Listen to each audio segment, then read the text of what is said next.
الذين يقاتلون بأنهم ظلموا وإن الله على نصرهم لقدير.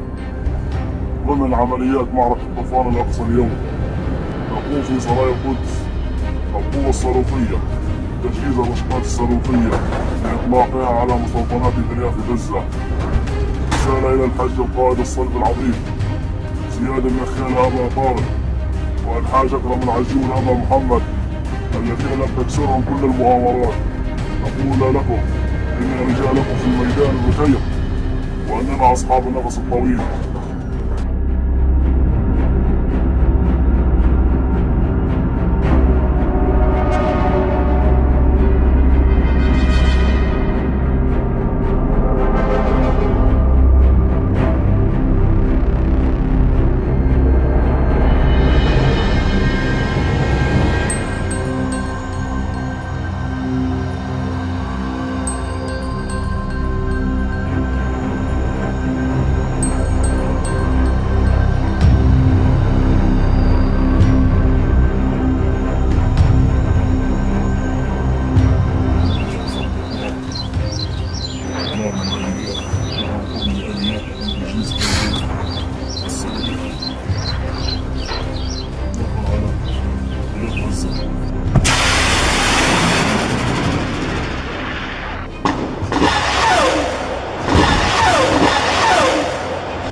Download Tribun X sekarang, menghadirkan lokal menjadi Indonesia.